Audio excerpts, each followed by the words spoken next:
People, good night. God bless. Welcome to another edition of Just Reasoning Live. Lots of things to talk about tonight. A whole lot of things going on. Join us. It's a family affair. We have JoJo Dancer. JoJo, formerly dancer. She used to dance. She don't dance anymore. We have Tex. We have Special. And here I am.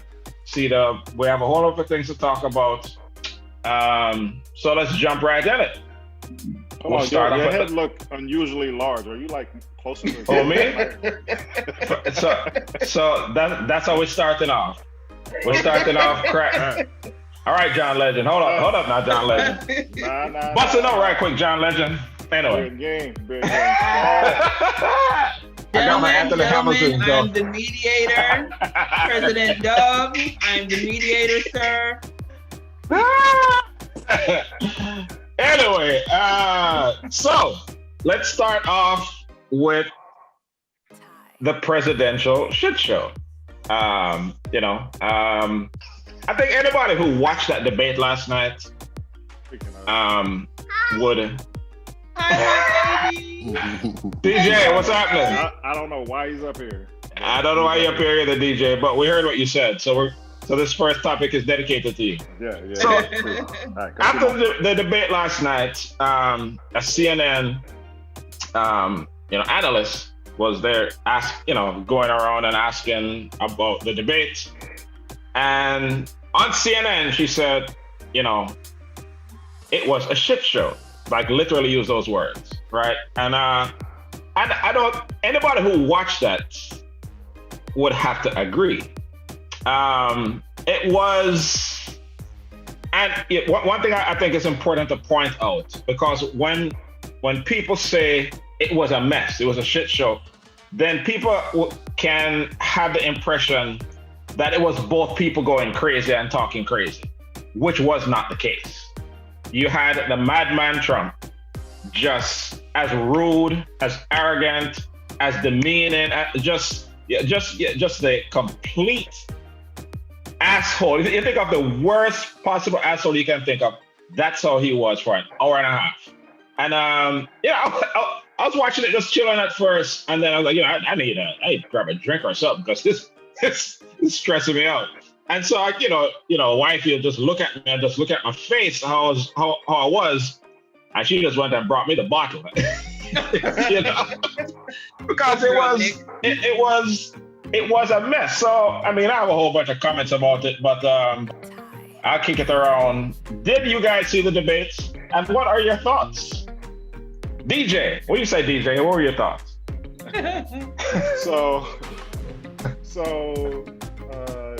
Dana basically summed up my 2020. A shit show is exactly what 2020 is, and this debate basically brought no less to the show. I know we're going to get into a lot as far as this is concerned, but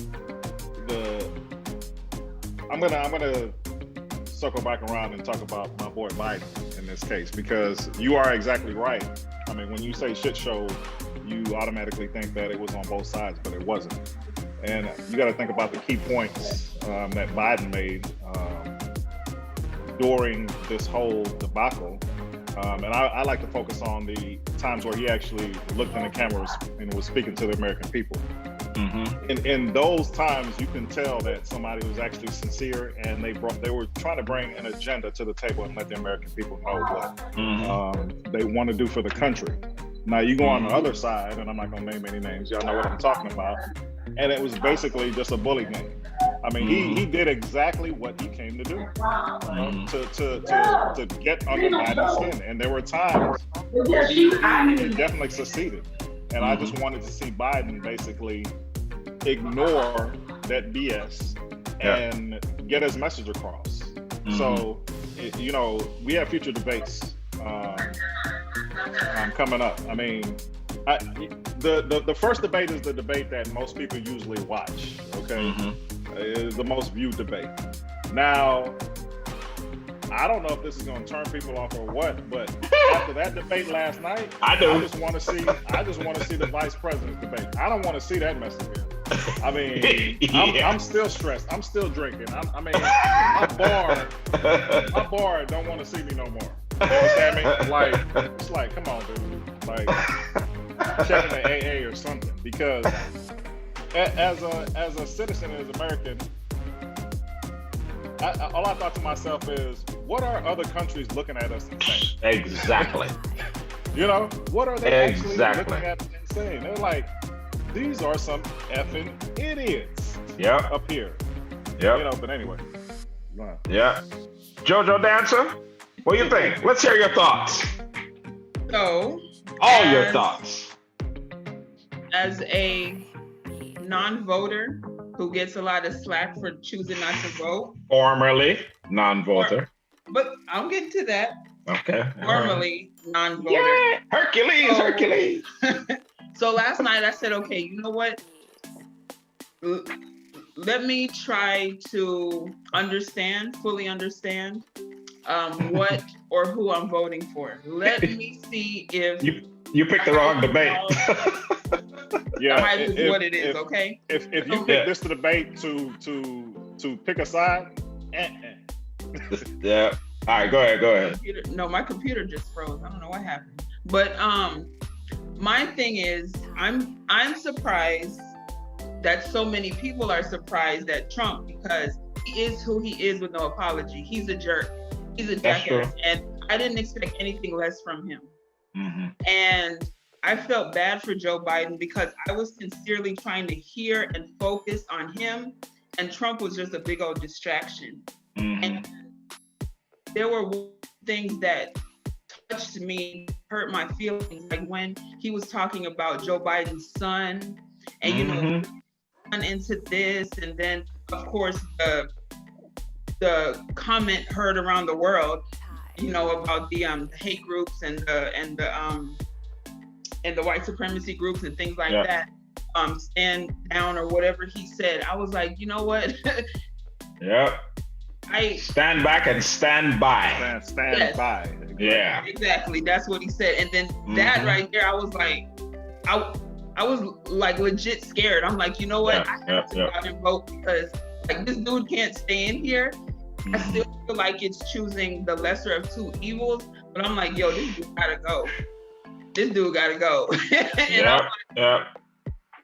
Whether it happens now or not, whether my vote makes the difference, this dude gotta go. We gotta do something. So that last night woke me up. It was a shit show, but last night really woke me up. And big round of applause. Big round of applause. This is like coming to the altar. You know. Yeah. and you know, the pastor celebrating somebody come to the altar. This is what just happened. Welcome, my child. If you're listening, they said shit show first. I'm just saying what they said. So. Right. Especially, what you say about the show? Well, suppose me tell you, say, in me, if you actually surprised me, but not the way you think it surprised. I was thinking that this guy, you know, been president for 4 years now, you know, would come on and at least show the world, at least a US, that he could be presidential. You expected that? Yes, that is what I was expecting him to at least attempt to do. Oh. But after 5 minutes into it, you see that, hey, this guy's not going to change. He's always going to be a bully. He's always going to be a racist. And he really doesn't care about rules. He thinks rules don't apply to him. Yeah. So, you know, that is what was surprising about me, because I was expecting him to be better after being, you know, in the office for 4 years. So that had to be you and Chris Wallace, because that's why I feel sorry. No, serious. Yeah. Because Chris did a hazard pay. Chris came into that thinking, okay, I know he's a consummate professional, so I know he did his research. Yeah. Was like, I'm prepared for anything. And came into this and was like, okay, I'm in kindergarten. I'm not prepared for kindergarten. Yeah. You know what I'm saying? So Chris, salute. I do hear that. I did read today that the rules are going to change for the next debate. So how they will change, I don't know if y'all. Well, they haven't stated how. That won't matter. Yeah, so it won't matter. I don't know exactly. I don't know exactly how they will change. One thing I heard this morning was that the rules for all three debates were already agreed to by both sides. So if you change, you have to get both sides to agree again. Of course. One thing I think should definitely happen, that the format where one person talk for 2 minutes. During that 2 minutes, turn off the other person's mic. It's not a problem with Biden, but there's no reason why we need to hear somebody yelling over somebody. They're not going to agree to that. I'm telling you. Yeah. So, but because if we allow the same thing to happen, because as Dwayne said, right, that is the strategy. Because the facts and the truth are not in Trump's favor. 200,000+ people dead is 200,000 people dead. 7 million cases. All these things aren't in his favor. So when you start talking about that, have an audience of millions to really outline how he screwed this up, he doesn't want you to get that out. So I'm just going to start, So that is strategy. And so as you said, that it didn't surprise me. Actually, it was worse than I thought. I knew he was going to be an ass because that's who he is. But it was worse than I thought. And I'm sure I think Jojo said this or what have you, about what are other countries thinking. So, it's like I think back to when, we're living in Jamaica, how we looked to the US. We look to the US as the example for the world. Democracy. Yeah, so as far, obviously we didn't know about all the problems up here, but the image that was portrayed throughout the world is we have things together. This is the democracy you strive to be. And so imagine, and when things aren't going right in other countries, the US is the first one to go there and, elections are running right and what have you. But to see that on the display for the whole world was embarrassing. It was ridiculous. So, so I watched Jamaica recently had election. JLP and PNP, bitter rivals, right? Back in the 80s, it was bitter rivals to the point of death, murder on election day, that sort of thing. However, when I watched that debate between Andrew Holness and Peter Phillips, a few weeks ago, it was civil, it was well-reasoned, it was calm, it was it was factual, and I was like, I know they disagree vehemently on the issues, but you could see these are two people who respect each other and respect the process. But they still throw their shade, but in a way. That's part of politics. Way. Cool. But that's part of it. But the yelling and screaming, that was madness. Yeah. So but one thing I think the most important thing many people didn't learn anything. But one thing that we have to be mindful of is, you mentioned, when it asked to call out the white supremacists, Trump said, stand back and stand by. And so that wasn't just stand by. Yeah, that wasn't just something he said in a debate, right? His son has videos all over Facebook that are being promoted, calling upon a Trump army, to basically go and intimidate people at the polls. They want these idiot people walking around with guns, show up the polls to intimidate people to try and prevent them from voting. Because this fool knows that if the election is fair and if people go out and vote, he is definitely going to lose and is definitely going to go to prison within a matter of months. So that's why, so he's basically, it was a call to arms for his supporters. So how dangerous that is. So that's something that we have to be mindful of, right? The strategy is not to try and convince anybody to vote for him. The strategy is 100% to cause chaos and make people think he's being screwed. Confusion, Go grab up your AR-15s and madness. That's what he wants. So let me give a perspective that y'all probably haven't thought of, because what you're talking about, I know. Let me ask y'all a question. Do you think Trump is a racist? Oh, no, without a doubt. Of course. I don't even think So everybody thinks so. Yeah. I don't think so. Shit. I don't think so at all. I'm gonna tell you why. I coined a phrase. Please explain that. I was doing some research today, and I coined a phrase for Trump. He is a narcissistic classist. Okay, and let me explain. Makes sense. It's not a matter of your the color of your skin or what may have you. It's about your status or society, and everything that he does is all about him. Everything. It doesn't matter who you are, what color you are, how much money you have. The narcissism in him makes him think that, okay, he's above everybody. And then the next thing he thinks of is money. Okay, your financial status and where you are. Then everything falls, below the wayside. Then you're really nothing after that. So let's talk about the numbers. 60% of the U.S. is Caucasian, white. Okay. The percentage of black people in America is about, they say 13 to 14%. Okay.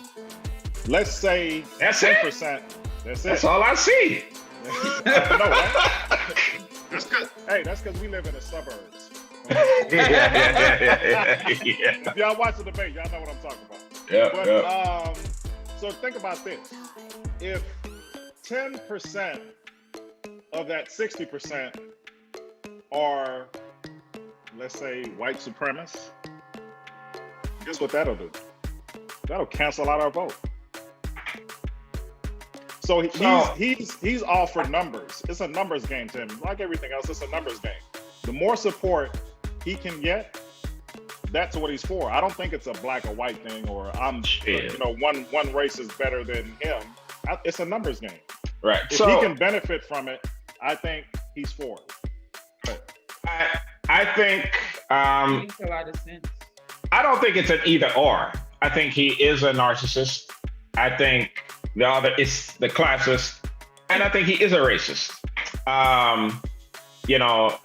Walks like a duck, quacks like a duck. It's a duck, and so it's not just from what I've seen from him, right? Over the years, it's what others who know him on a personal basis, like his niece, somebody who's known him, her entire life. The one that right. Yeah. And talk about the things that she's heard him say and what have you. It's not an either or. Yes, it is a numbers game, and he doesn't want to lose any support, right? So that's his thing. When I asked him about David Duke back in 2015, he was like, like David Duke endorsed him. He was like, I don't know anything about David Duke, and that's what, because he doesn't want to alienate anybody. The people that are in his corner, he wants them to always be in his corner. But with that said, there is an overwhelming amount of evidence about his racism. You don't run your campaign on Mexicans are rapists. That's how he came out the gate. Mexicans are rapists and drug dealers, and some, I assume, are good people. That's like day one when Again. I understand what you're saying. I understand what you're saying. If you are not a racist, you don't say these things. But if you're trying to get as many votes as you can, and 60% of the American population, it's both. You're gonna say it. It's both. It is a numbers game, and and his record shows. Look, as the prior to this, probably most people think in recent history, the worst president was with Richard Nixon before my time. But the Nixon administration sued him and his father for not allowing black people to rent their properties. It's an overwhelming amount of evidence about his racism. But that's part of the deal. That's who he is. Jojo, welcome to the voters. You know, and, you know, so I did. Let me just say one thing about that. So I did a voter registration event today with Omega Sci-Fi. You didn't even take me with you. It was at what's it called? Florida College Center, something like that. Someplace on 1960, way on the north side. So if I'm way up there, you know it's important. And you know, so there are dozens of students, you know, like 19, 20-year-olds and what have you, who came through, and you know, everybody walking by asked, "Are you registered? Are you registered?" And I would say probably about for most of them were not registered, and most of them said, "Yeah, I'll take a couple of minutes and register," which was good. But occasionally we would hear, "Oh, I don't do politics," right? And you know, so I expected that response. It's like I'm like, well, you know what? If you live here, you do politics, because every day decisions are made that affect your life. Yeah, you may have the president or what have you, but there are judges to vote for. There are, you know, local, you know, city council people, you know, representatives for your area that, you know, create laws that, you know, have an effect on your life, whether you know it or not. So just take a look at a couple of minutes and participate, right? And you know, and most people are receptive to that. Some weren't, and I think that's something that, you know, we just have to realize eventually.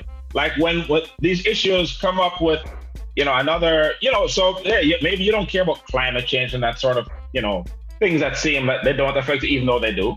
But like, you know, every time there's another murder of a black, unarmed, black, innocent person by the police, and people want to march and get all upset and crazy and what have you, and then the cops aren't prosecuted, we have to realize that our vote impacts that, because we vote for the mayor nominates the police chief runs the department, and you know, so all of that, the district attorneys who decide not to prosecute. So bringing it home to a level that people understand, you know, it's very important. So Jojo, we've had arguments about this. I'm glad you welcome to the church.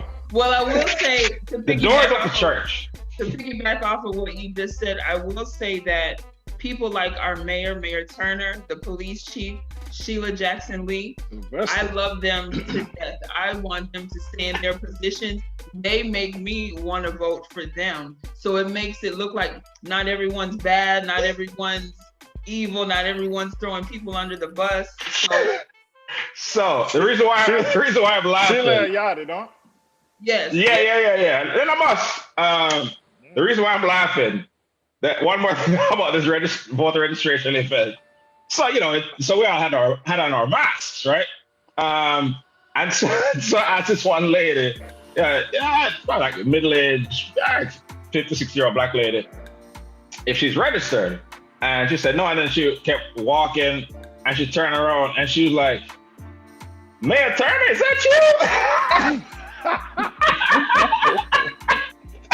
I'm like, "Mayor Turner." So I'm probably when I have my mask on. You do. Your eyes. Excellent Turner. Hey, I should have rolled with it, but you know. And he's shorter and darker. Oh my God. So, hey, so from now on, hey, I'm going to change all my social media handles to Mayor Turner. That is, no, you better not. Anyway, I am not Mayor Turner. I am merely Chris Walton. Anyway, so Chris, in final about the debate, is it democracy or democracy? Which one is it? Last night was demo shit show.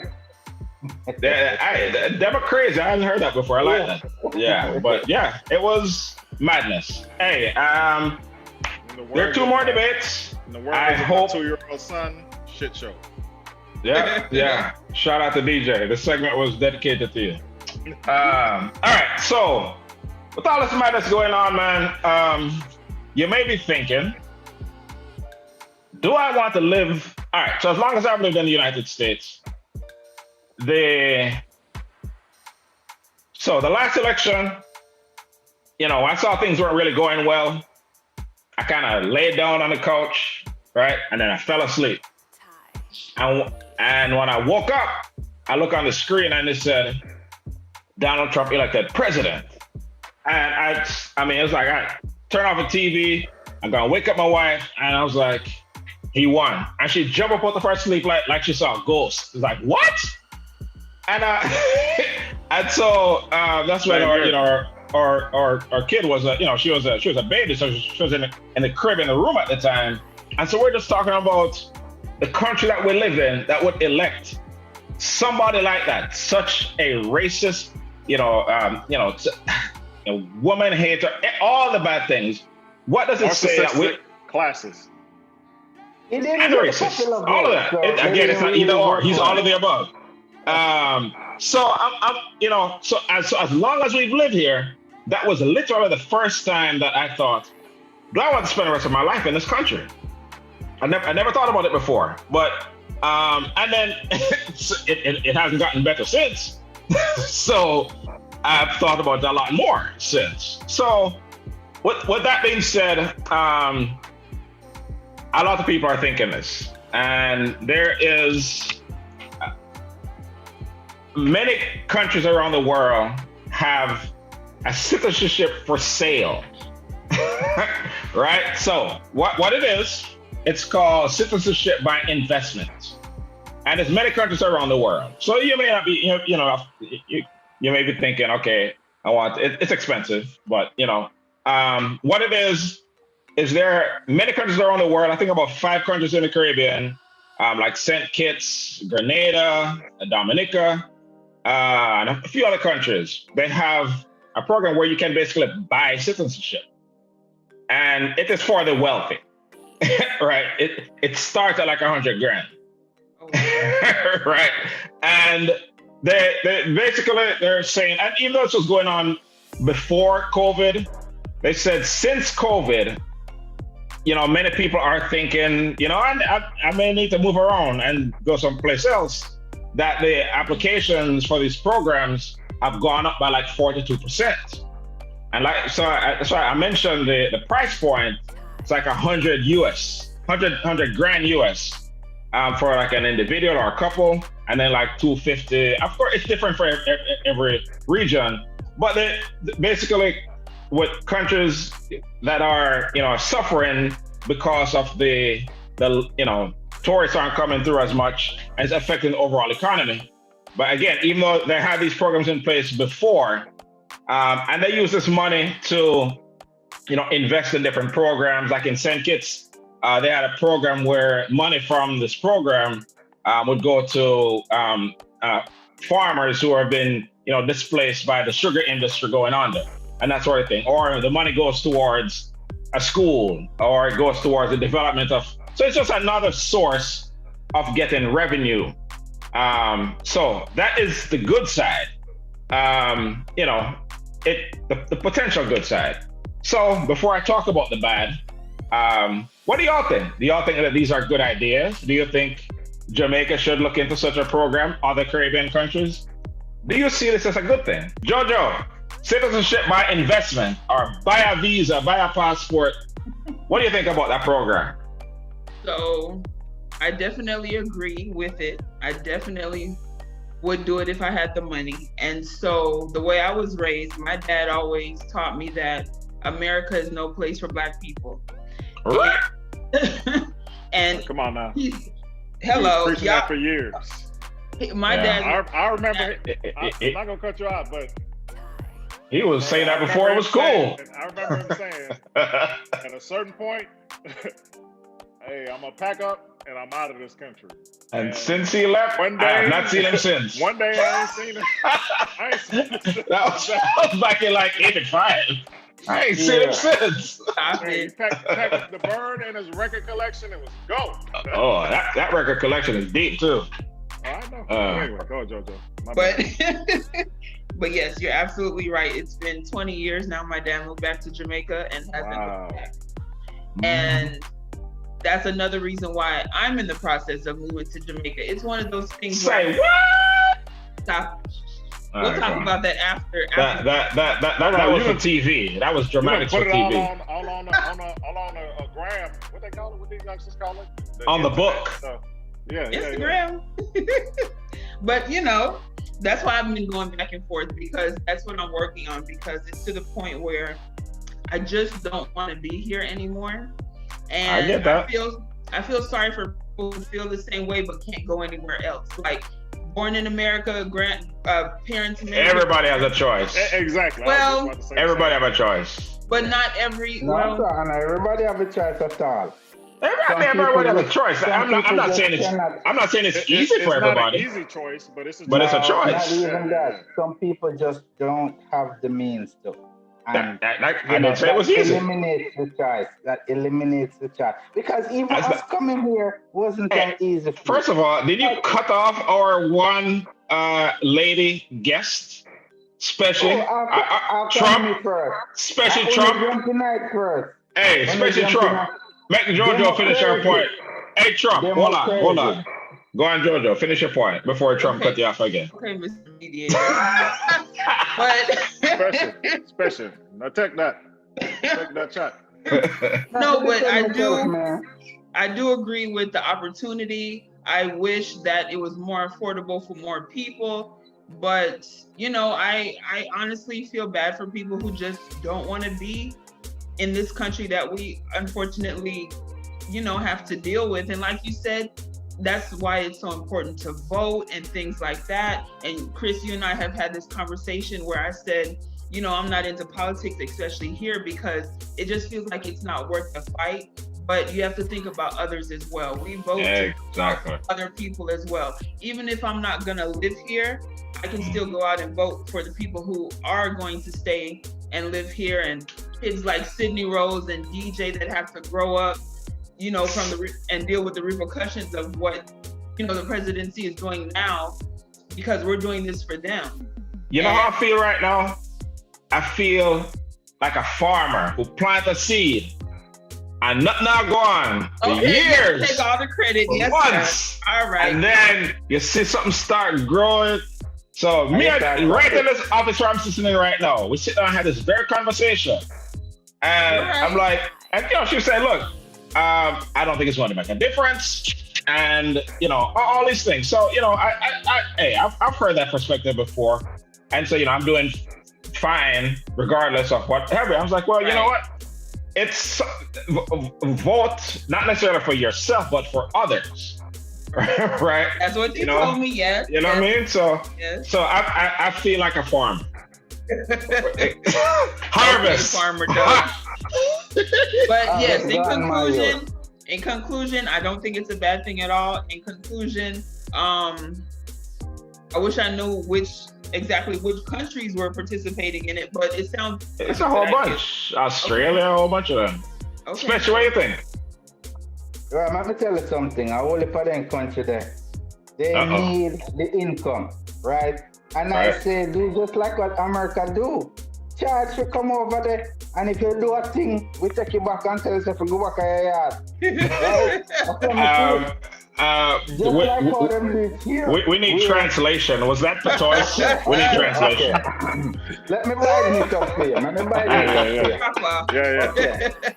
I totally agree that other countries should allow people, whoever they are, to buy citizenship and come here. Right? Because this is the situation. We need your money. America is among one of the highest countries that you have to pay a whole lot to come here and live. Just the whole process is very stressful, right? So these other countries decide we can cut out all of that stress. Just charge you for it. Just send our money. Right, and just like America, if you violate, we're taking it back from you and sending you home. And keeping your money. And keeping your money. No refund. Right? Yeah. I mean, and I see where, you know, offspring of people that can actually afford $100,000 to come there and live might benefit the country. You know, there might be the spark that other people might need to invest in an idea that they might come up with, because people in that tax bracket might have a different perspective on a business because of their exposure, their experience, what they grew up with. So I think it can be very, very positive. But if the market buy them way in, I think it can be very positive. Tex, what you say? Man, I hate to be the bearer of bad news, but I totally disagree. There we go. Hey, don't capitalize on my pain. You understand what I'm saying? So I got to deal with this shit, and I can't afford to go to Dubai. But somebody like especially is right now. Yeah. But somebody got 100 million and can afford to move and escape this bullshit, and I got to no. Don't capitalize on somebody else's misery. Period. Now, from the perspective of the island of the country who needs it, though. Not from a Yankee perspective. I don't care. If you're going to offer this 24/7, 365, no matter pandemic or what's going on, fine. But when from the perspective of, okay, they know what kind of president we have and things going on, so we're going to capitalize on people wanting to leave this country, I don't agree with it, period. I mean, there's nothing around that as far as I'm concerned. All right, so a couple clarifications here. These programs have been in existence way before COVID, and it's something that I've heard about. I just didn't realize the industry was as big as it is. This is a $25 billion a year industry with people buying citizenship in other countries, right? So this thing is, and so talk about the overall downside is that basically a lot of it attracts a few things. A lot of that money doesn't go towards the causes it's supposed to go to. A lot of corruption. So somebody send a 500 grand. A certain minister work out that deal and take a piece off it. So there's that. And also, it's a magnet for people who are looking to hide their money. They're looking to run from where where they are. Let you talk on that. With that. Yeah. So that's kind of the so that like they have different levels, right? They have one level where you get just regular citizenship. You come and just be an average Joe who would pay 100 grand to go and live in the country, and you can go there, you be, permanent resident status, citizenship status. And then if you pay the platinum level, you basically can buy an ambassadorship where you're immune from prosecution and those sorts of things. So it attracts a lot of criminals. So that is the downside, and so like the vetting procedures. I say it takes about 3 months for them to approve the application, but money talks, and when for certain countries who are in they're desperate for the money, and somebody come and say, hey, here's a 500 grand or $1 million to go towards building a hospital or whatever, then you got to ask less questions and skip some processes. So that is the downside. It can attract a lot of, negative and a lot of, criminals. So that's, hey, I love the idea of, looking for all sources of investment, to better our economies. And if it's an investment versus a loan that you don't have to pay back to the IMF or the World Bank, great. But we have to be mindful of the elements of corruption and those sorts of things. So that is the downside. Overall, I like it, but if we root out those other elements, that's the primary concern. Do you think those are valid concerns? Of course. Man, I need to borrow money from Tex to buy one of the ambassador ones. Exactly. Right? Yep. John Legend. Yeah. We got it. John Legend. Send our money. Just make one tune. Because me no want in my house and I run a party and hear a guy knock on my door and say, yo, Yo, you have to turn down your music. Your music is too loud. Yeah, and I totally agree. You can't tell me that. You can't tell me that. Now, let me be honest with y'all, because we all family here. You know, we all family. There has been, and I agree with Chris, there's been no other time than now that I've actually thought about even more and more daily than leaving this country. And if we all leave this country, well, if I leave this country, you already know where I'm going, right? So, Spanish Town. What is? Spain Town. Spanish Town or Port of Spain? Which one? Either way, it's Spanish. Port of Spain, Spanish Town. Which one? Orchard was it. But anyway, to just piggyback off of Chris's point, that was my next point in that. Now, I wasn't aware that we were just speaking of, okay, it was open towards, it's been open. I thought we were talking about just specifically towards this time frame. Okay, great. But the fact that it will invite a bad element. El Chapo now. Yeah. That even solidifies my point even more. Yeah. So, I mean, I don't agree. Even as much as, like I said, I want to move or I would like to move, it would be a difficult choice. You know, you got to uproot your family. Financially, you got to figure out how you're going to sustain your family and live and things like that. At this point, if my better half says, let's go, I'm gone. Period. Okay? To Trinidad? See, you almost made sense. Well, try getting in that trouble from my But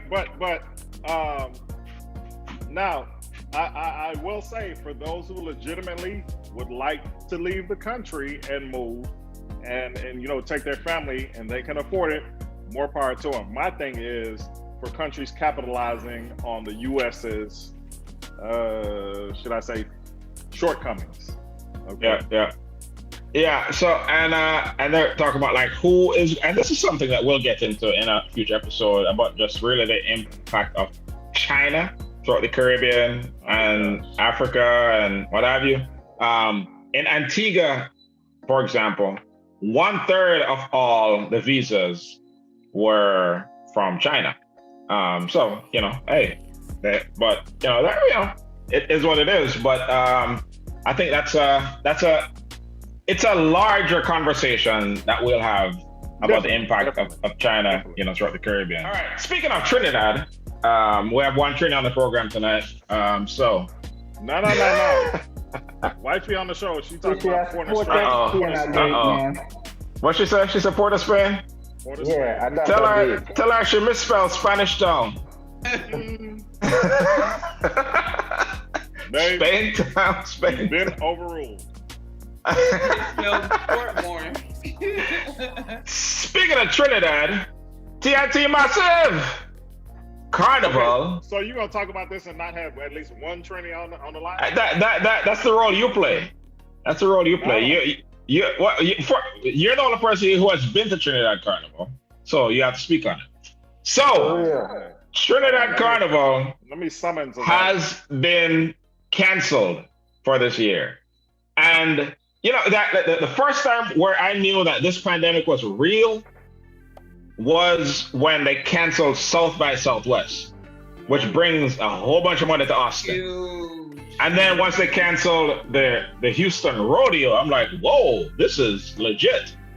For Trinidad to cancel Carnival, I'm sure for the first time ever, probably since the day after slavery finished, it's a big deal, right? So, you know, of course it is a big deal because, you know, I know a lot of Trinis and I know how important it is, you know, for people who've lived here, you know, for 30, 40 years, they go back every year because I know how big it is. And so from a monetary standpoint, this was about 2 years ago, I had about 38,000 visitors who came strictly for Carnival. You know, that's a lot of people who spent an average of about $1,200 US, right? You know, people don't stay for the whole 19 days, but on average, they spend about $1,200, and so they are looking at $47 million that that is going to be lost. So that is significant. It's a big draw. Carnival, Carnival is, probably next to Brazil. It's the biggest carnival in the world, and one of the best known carnivals in the world. Yeah. So, Tex, as our resident Trini, speak on it. Should they have canceled Carnival? As a honored guest of 2019 and 2020 Carnival, I say they did what's in the best interest of the people, and I have to commend that. Myself, that's a hard decision. It is. I was looking, and my wife, we're looking forward to going, to 2021. But as the cases, proceed to rise, I think it's in their best interest to cancel it. Now, they're canceling it to the outsiders. Right. Okay, from what I hear. They will have it, but it will be strictly confined Prime to Minister, the islanders themselves, to the locals and the natives. Prime Minister said Carnival is canceled. We'll see. Hey, I am sure people going to have their own little carnivals. Exactly. Financially, I don't think they can withstand not having anything at all. So if they confine it to the island themselves, more power to them. I say go with it. Do what you got to do. I mean, you got to think about all the things that come from Carnival every year. You have a whole set of music, okay, which comes a whole set of vibes. You have costumes, okay. You have basically all the revenue those costumes generate. You have the bands. You have all the parades. So it would make sense to kind of limit that to their own country and not let the outside element in. It sucks for people that go there to the island, to experience it. But I mean, you got to do what you got to do. Now, if they cancel it all together, I don't blame them. I mean, it's for the greater good. We're gonna sacrifice this 1 year, so we can have 100 more good years. So I understand that. Definitely. Yeah. A couple of the $100,000 people, them man. Yeah. Yeah. So here's the question: can you thief a virtual wine? That's the question. Can you have a virtual wine? So I'm sure they have to have something. Well, it's not going to be the same. Some fest was virtual. Yeah. So I think from I'm sure they're ingenious people who have already thought about this. Where they're going to make money from it some kind of way. It won't be the same, but the thing, charge advertisers to stream it and what have you. They'll have something. Just as though we have the verses here right now. Yeah. DJ Private Ryan, he has like one of the biggest parties in Carnival every year. I can see him doing something and streaming and making just a ton of money based on that. So yeah, they're going to be ingenious and work things out in order to generate some revenue. So yeah, definitely. Yeah. So virtual Carnival this year. I've been working on my Trini accent.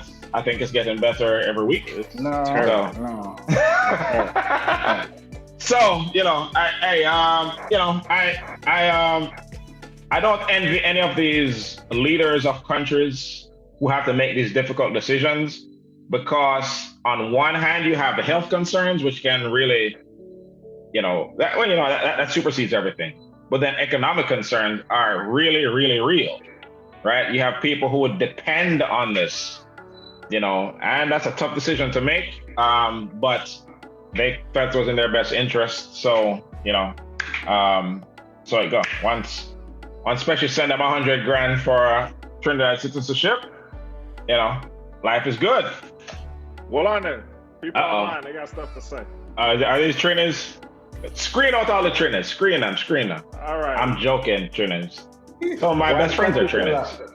One particular Trini said, "Look, Trinidad is an industrial country, so they'll make it. Trust." Yeah, they will. I think I know that one. Tricky Daddy. Let me see who else. Keisha says we are the best of the best. Is that all head movement I did? That's what she said. That's what she said. She must be Jamaican. She's Jamaican, right? Nah, she's Trinidad. Keisha, sorry, Keisha, you're wrong. All right. Or the weakest link. Goodbye. So hold on. So text Shannon quota a wicked liquor saying. She said what? Safety over soca. I was just about to say that. Safety over soca. Hey. Yes. I say anything over soca. I'm joking. I'm joking. Soca is soca at this moment. I'm not riding on the street listening to soca, but you all right? If I in a party. Any other comments from Nisha Ochoa says who that? Who names her? Who names her? Like my husband. I don't know who her Trini. husband is. Who is she? Yeah. That sounds like propaganda. Yeah. That's spam. You gotta be. That's spam. Okay, Rich signed in. Hold on, let me see what he has to say. No, he ain't talking about nothing. Yeah, he ain't. Hey, Kareem. Rich talking about the lighter challenge. Boy, one time. First of all, I won the lighter challenge. And Fata Kiri still hasn't responded. You're coward, you. Sentan, the better than that. In India, you know? Whatever. In India, Vegas. Sentan, man, that's supposed to coward like so. Anyway. Leslie agrees with Keisha. What she say? More Trini propaganda. We have too much spam on this program. It's the Russians. You're retarded. It's the Russians. That's a bot. That's a Trini bot. Anyway, moving on the entertainment tip, and while we're kind of still in entertainment vibe, Tory Lanez.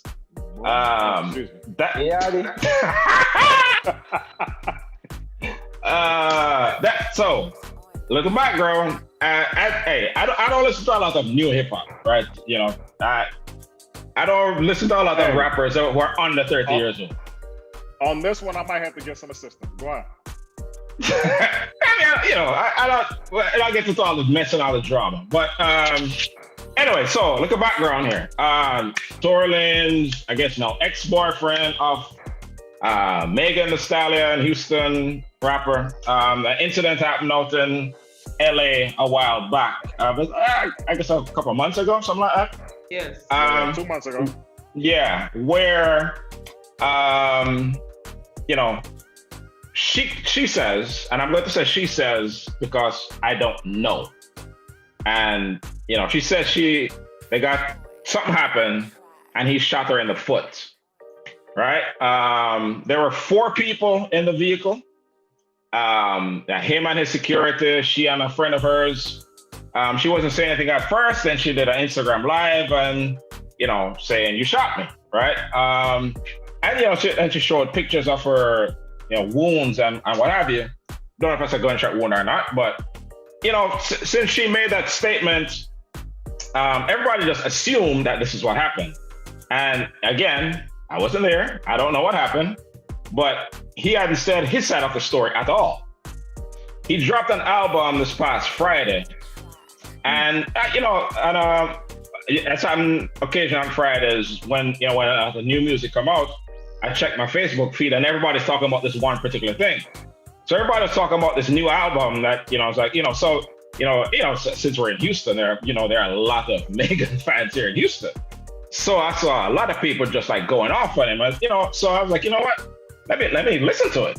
So he basically, in the album, he basically pretty much the whole album is talking about this incident, and he put it all on the line that I did not do this. We both know what happened, but I did not do this. So again, I really want to ask what you think about what happened, because you can answer that if you want. But what came out of it to me is I didn't know about this cat from before this incident. I had never heard his name. Really? I listened to that album, You That probably album heard is his banging. music. You've but heard didn't his know who songs. he You just was. didn't know. Yeah. Like I said, I don't really listen to hip hop. I don't. Jay Z, either, Common, Nas, people who are, I don't listen to many rappers under 30 years old. Let's say that, right? But the album is banging. So I listened to the whole thing. I was like, this cat is really talented as a rapper and a singer, and it's like, this is really good. Jojo, I'll start with you as representing the SWAT.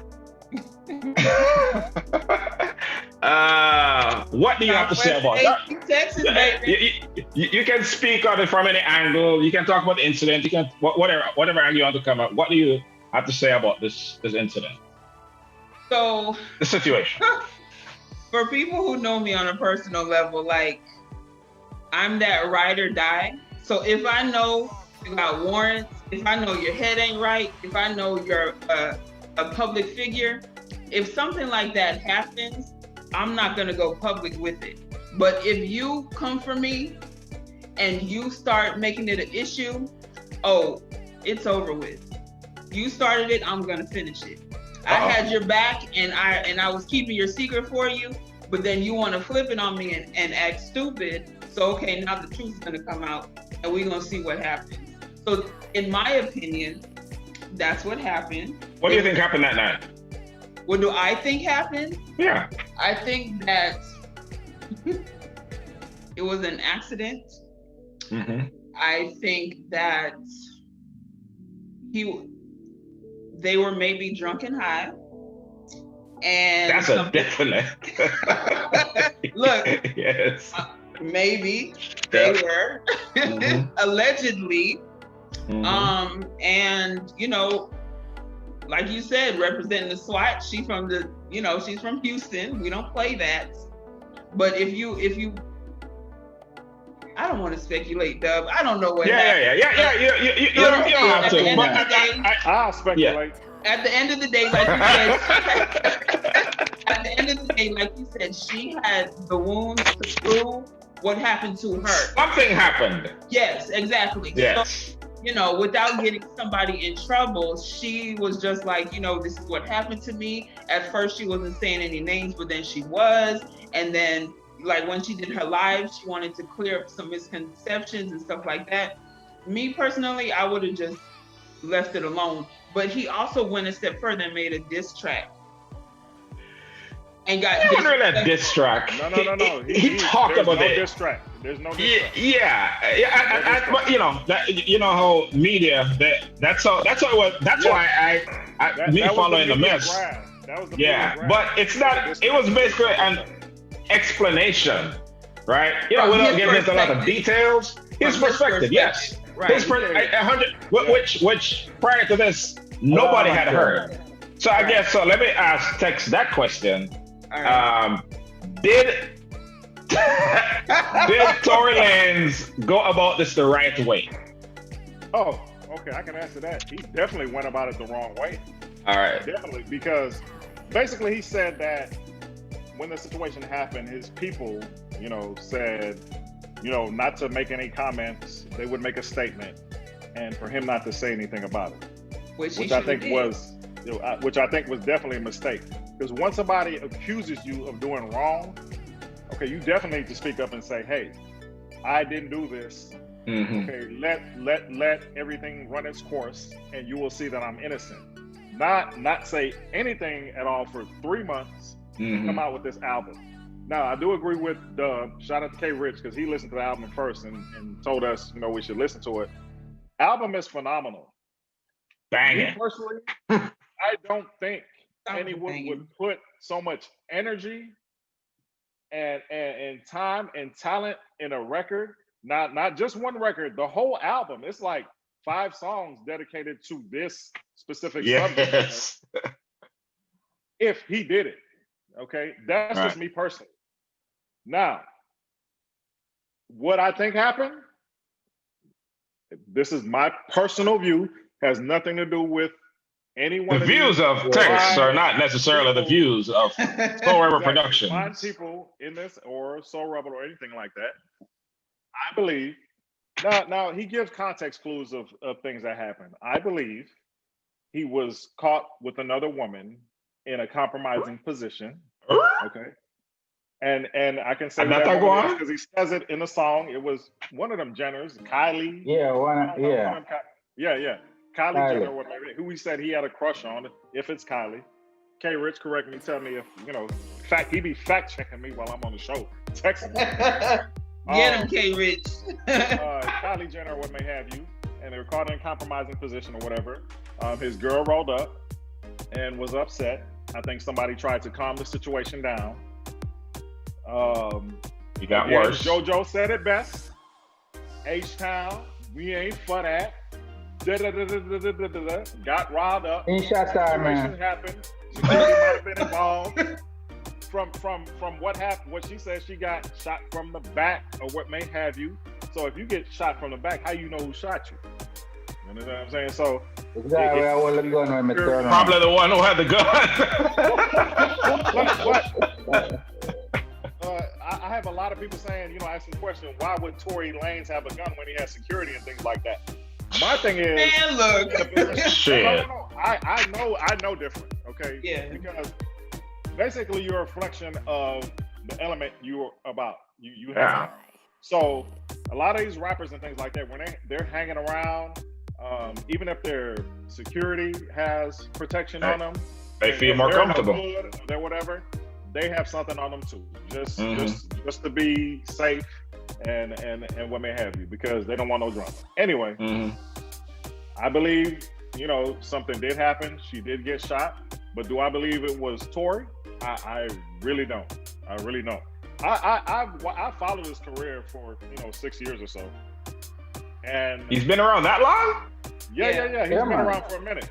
Because he's had. So I'm the only one who didn't know him. Yeah, you're old. Don't know about him. My vibe tune with Vibes Cartel. Yeah. What? Honestly, that's the only reason I know him. I ain't gonna lie. Oh man, at the end of it, I'll play a song from a couple years ago in dub. I'm sure you know it. But you hear them, man, but you don't know him. Yeah. He's been around for a long time. But I definitely think the truth is somewhere in the middle. Now we've heard Meghan's side. I agree with that. And we hear Tory's side. Okay. Now I've always said, what I'm saying? They need to come to the table and let us know what's real from what's not, because we're not going to get the truth if one person's talking and the other person's talking. We're not going to get to the bottom of it. And I'm really upset that we're spending so much time on it. You know what I'm saying? They're both millionaires. Like, it's really not the drama around it. So, from a music standpoint, what impact do you think this will have on both of their careers? Well, first of all, let me say this. I've been following Meghan's career for, I think, about 3 years now. Everything that she's done is surrounded by drama. Okay. So it's not surprising to me that this drama came out and WAP came out like 30 days later, and you're able to do the video and the sexy. Y'all seen the video? The assets all out. I have not seen that. You haven't seen the video? I am a child of God. I don't watch those things. Lies. Well, I'm gonna stream the video in a minute. About to get us kicked off Facebook. Y'all can see all that. But it's always been surrounded by something. Something always happens, and that generates sales and things like that. I'm not saying that this is the case here, but history. Yeah. There's a record there. Now, Tory, he's always put out good music. Now, we have to remember that Tory has, from the beginning, was an R&B, singer. All right. Oh, really? His label put him out. So he started as a singer. Oh, he's always. No, let me tell you like this. He's always been a rapper, but the label put him out as an R&B singer, and he made great records. But as you can see, I guess now the progression, he's made enough money, so they pretty much. No, let me say that. I was about to say they've given him a leash, but he actually went independent in March of this year. So the singing is over. So now what you hear is vintage Tory Lanez. This is what he's always done. He's a rapper that can sing. So he did a reverse Drake. Yeah, basically, he's a rapper that can sing. And if I must say, and there's no bias to anybody, you know, it's a great album, and it actually tells a story. And like I said, the amount of energy and effort he put into it. Come on, if he's lying, he's like a top-notch liar. Exactly. Again, I won't speculate about what happened. I think we can all agree that the truth is somewhere in the middle, right? I'm taking her side 100%. Huh? If you're not gossip, nearly gossip. Yeah. If you're not gossip, nearly gossip. So something happened. Maybe it wasn't intentional, but it happened. A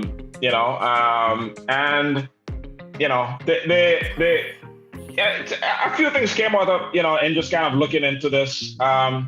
Just kind of from a personal standpoint, imagine yourself as both of them, right? From her perspective, who she was legitimately physically hurt. And to see millions of people making fun of that, I don't fame, that's the downside of fame. I have no desire to be famous. Give me all the money in the world, you can keep fame. But to have these millions of people, cracking jokes about. And from Tory's perspective, which he's talking about on the album, like people who you knew and thought you knew and who had your number can talk to you, to just, how they just instantly took the word of her, didn't call you nothing. And he said you have millions of people hating on you at the same time. And he also, from a personal standpoint, that has to cut. From a personal standpoint, y'all have my number. Y'all could have called me and at least asked me what the situation was. Which I totally agree with. When I heard the story, I automatically was like, oh no, come on. Yeah. Man, you did that? Yeah. And now I gotta at least call him, man. Be like, okay, I don't know. Yeah. But yeah. Yeah. So especially saying near Augusta. So we can end the subject on that note. One Augusta, near Augusta. So for my non-Jamaican audience, if it didn't happen exactly like that, it's pretty close to what actually happened. One Augusta, near Augusta. All right. That's your pata lesson for the night. Dub. Good translation. Yeah, that would start having a regular pata. Pata 101. Anyway. All right. So yeah, we've kind of touched on this subject before, but this is the last subject. As we run late because Jojo chat too much. But anyway. So we know that in this pandemic there have been many casualties. People 206,000, more than 206,000 people died from COVID here in the U.S. So there's the health aspect of this. The other aspect of that is the economic, and millions of jobs lost, and with that comes loss of income. And, a lot of evictions or people facing eviction, which is a real crisis. So something, there's a moratorium on evictions, which expired a few months ago. But a couple weeks ago, they passed another, bill to, well, actually, I don't think it was a bill. The CDC basically said that they would put a moratorium on evictions, which goes throughout the end of the year, which is a good thing. It doesn't mean you don't still owe the money.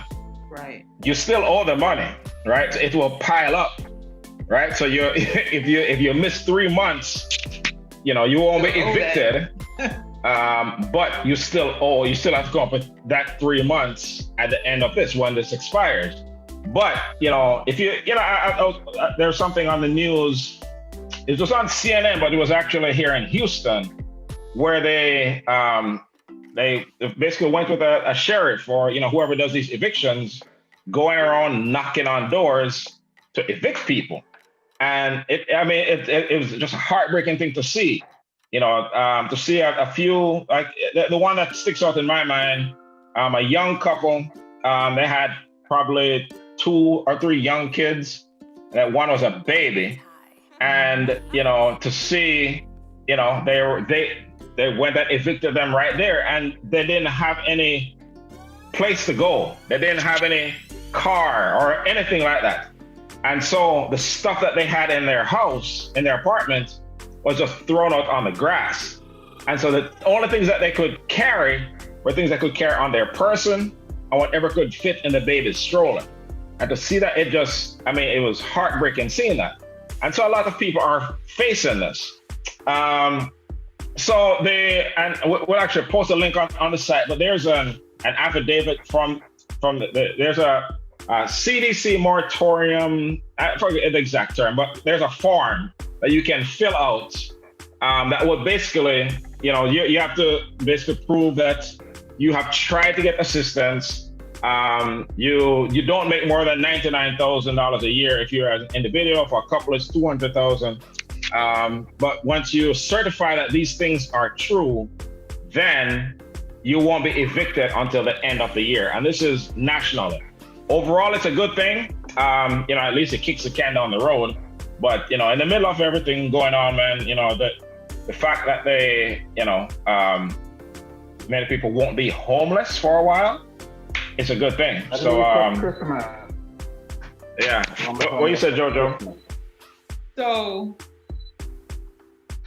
it's hard for people to understand who have never lived in an apartment complex, have never been evicted or had to go to court, and understand the process of seeing that notice on your door, letting you know that you have to go to court. If you don't get through in court, then yes, the sheriffs are the ones that have to come and physically remove you. You have to take what you can take, and outside of that, they literally go in your house and throw everything out on the curb. That's the way you saw it on TV is the way it happens. I've been through it. I've unfortunately had to do it when I've leased apartments, but they're missing, or I feel like they're not seeing the domino effect, because you're not able to work. They're telling you to stay home for health reasons, the CDC or what have you. For some people who can't get work from home jobs or whatever, some type of income, and you're falling behind on your rent and they put you out. Well, guess what? When things maybe finally eventually get back to normal, you're gonna have an eviction on your credit. No one's gonna wanna rent to you. Or if they do wanna rent to you, you have to pay double the deposit to get in. Well, first of all, where are you gonna get that money from when you finally do find an apartment complex in the hood that takes people with evictions? And you're coming from a nice apartment complex, you have your family with little kids, and you got to move to somewhere like Greens Point or way out in Spring, and you live on the southwest side. So it's like, I feel like they're not taking into consideration the domino effect, number one. Number two, it's like we're all stuck between a rock and a hard place. For people who can't work, people who have to stay home, people who can't send their kids to school, whether they're scared to send them to school because they think they'll get sick, or they don't have transportation or what have you. Me personally, I've, thank God, been able to pay my rent up until now. And this month, I actually applied for assistance, that the mayor offered or what have you. Because they're so slow in the process, these people really put a lock on my door and locked me out. But I've been in communication with them like they tell us to do. They say, communicate with your manager, your leasing office. Let them know what's going on. Ask them, what are they allowing you to do and not do? And so now is when they finally decide they want to start putting people out. And it's like people are getting caught off guard. People are waiting for assistance. And while they're waiting, they're still expected to pay and they're getting put out. Where are they going to go? If they can't even pay you their rent, what makes you think they have money to go somewhere else? They don't care. And then, like the CDC said, once you're out there, you're exposed. After you've been nice and safe and quarantined in your house, you're now out there with nowhere to go. Or if you go to a motel or hotel that people been in and out of, you don't know what kind of germs or viruses or whatever's going on there. And like I said, once again, when you get back to the point where you can move again, you have an eviction on your credit. You can't get in nowhere decent. And when you do get somewhere, you got to pay double money to get in there. Yeah, it's crazy. It's crazy. Yeah, that's you talk about the domino effect. That you know that so I mentioned this on the show a while back that people think when you say a lot of people are homeless, right? You think that either they're drug addicts or they have they're mentally So it's a lot of those people. Because I have a friend who did a documentary on the homeless population here within Houston. He just walked around and filmed them and talked to them and talked with their stories. A lot of those people were working regular jobs, right? And something happened. They got laid off. They couldn't find another job. They fell behind on their rent. They got kicked out of that apartment. Then, as you said, it couldn't difficult to get another apartment because eviction is on their credit, and it just kind of spirals out of control. And before you know it, your whole world is upside down. This, and we'll definitely post a link to this form. So if anybody watching this is either facing eviction or knows someone facing eviction, at least this will give you, some time to figure things out. You know what? It's a few months. Again, you still owe the money, but at least you won't be out on the streets right now. I think and I was reading an article about this, and I say a lot of things have to happen because, as far as just giving assistance, right? Giving people the actual money and not just the renters, the landlords also, because they have to pay a mortgage on these properties, regardless. Right. So for them to get assistance as well, sometimes we think of, apartment complexes owned by these, billion-dollar companies. I mean, a lot of these units are owned by people who just have a duplex. They have one little rental property and what have you. So that affects them because they have to pay the mortgage, and they might be struggling in how they make their money. You know what I mean? So it's a terrible situation. Overall, what this comes down to is we have to get a handle on this health.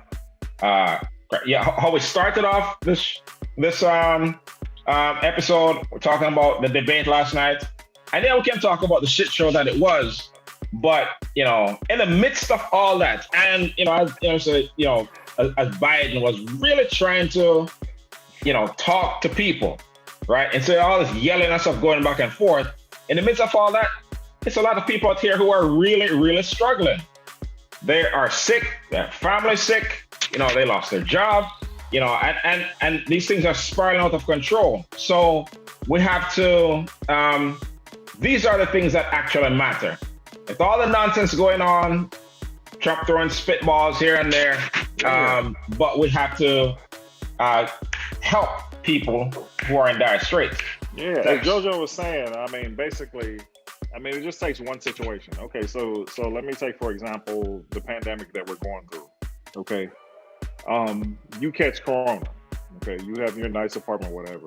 You catch corona, you're unable to work for 3 weeks. Okay. Yep. Automatically, you're behind because let's be real and be honest. With our viewers and subscribers and everything like that, most people live, 1 to 2 checks. Within each other. Okay, so you depend on the money that you make 1 week or 2 weeks ago in order to to pay your rent. So you fall behind. Okay, and instead of the apartment complex giving you an opportunity to catch up, okay, they say, well, no, we have to have our money and things like that. Now we have to think of it from their perspective. They have a mortgage they have to pay on the property as well. So they have to. Ain't no moratorium on that. They have to have. A lot of them get it waived by the bank. For all of their tenants. Now, here's where I feel like the government has a shortfall. Here's that.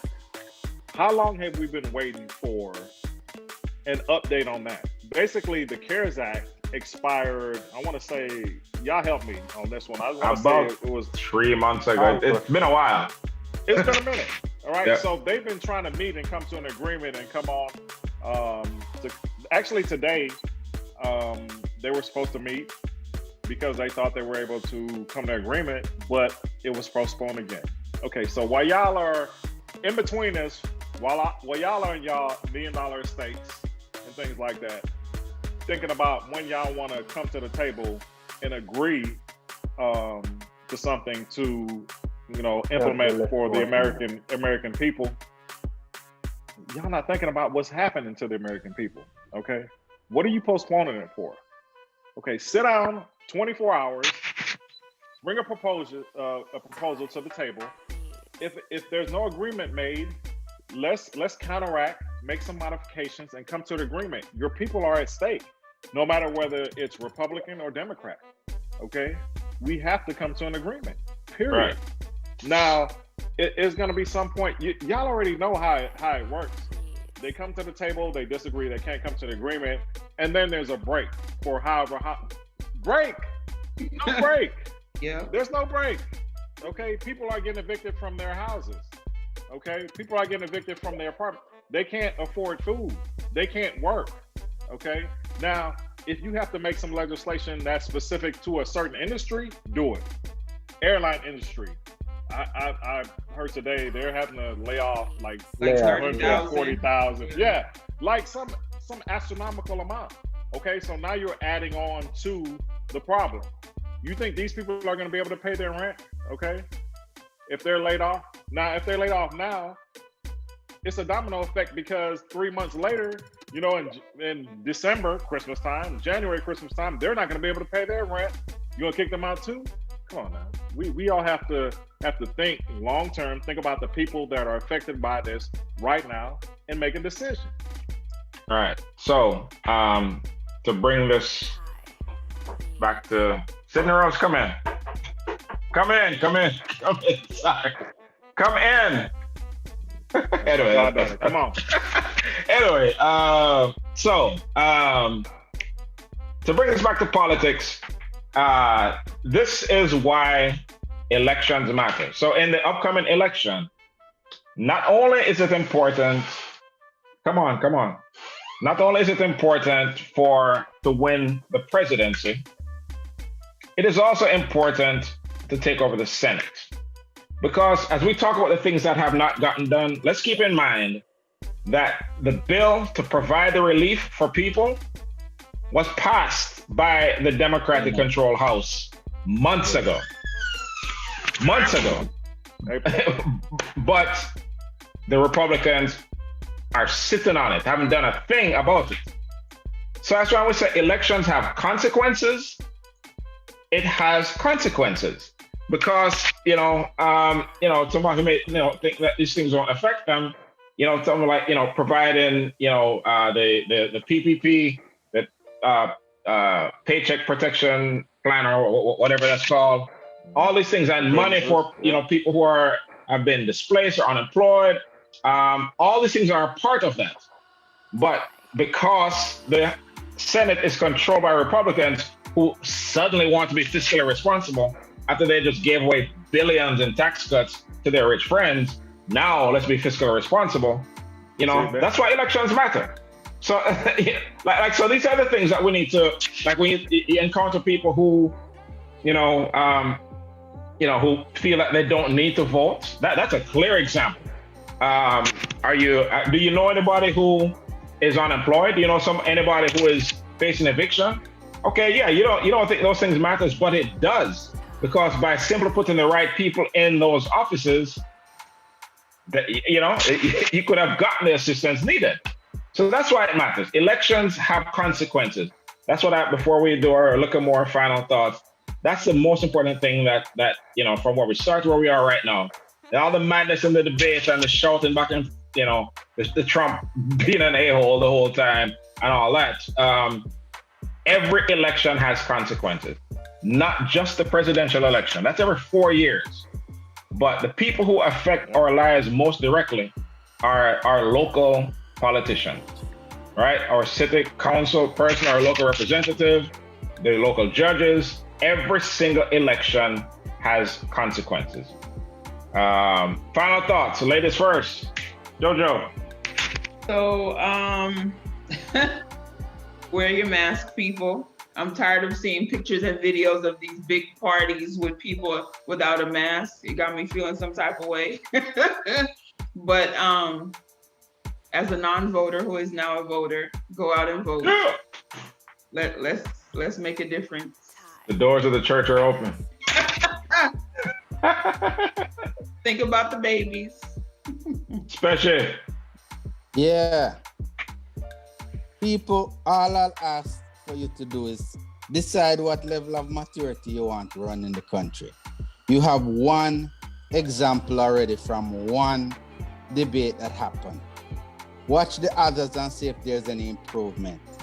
If not, determine there that this is the person you want to lead us. What maturity you want to lead us. What ego you want to leave us. Who do you think is that really cares about you? That is who you should vote for and hit the polls hard. Get everybody to come with you, a auntie, a cousin, a brother, a sister. Even if your mother in a wheelchair, wheel her out there, right? Everybody needs to vote because we need to make a change. Hold up, man. We need to get these Republicans to understand that we have the power and we can exercise it anytime. So vote. That is how we show that. Next, I guess you. I agree wholeheartedly with Jojo and Special. The only thing I have to say is, if your vote didn't matter, which I know a lot of people think, they wouldn't be trying to steal it. They wouldn't be trying to deter you from voting, okay? So if it didn't matter, there wouldn't be so much energy put into this right now. The last thing I want to do, I love to shout out and big up the people that were rocking with us tonight. Big up Leslie. Well, Leslie is true to it. She a ride or die, boy. She had basically too much political mudslinging going on and not enough resolutions or initiatives to help the public with real problems and difficulties. I totally agree with that. Sharon, I'm saying that wrong. So please correct me. It looks like Sharman Williams. Sharman. Yeah. So she says, Chris, you trying to style. Bet you sing like him. Okay. Right. So she's listened like to your challenge, obviously. Elon Musk. Hey, I'm telling you, my album is dropping soon. Big up Nisha Ochoa. I don't know who she is, but yeah. She's hanging with us strong. She sound like a Trini. Sound like that. I think she's beautiful though. She's a beautiful woman.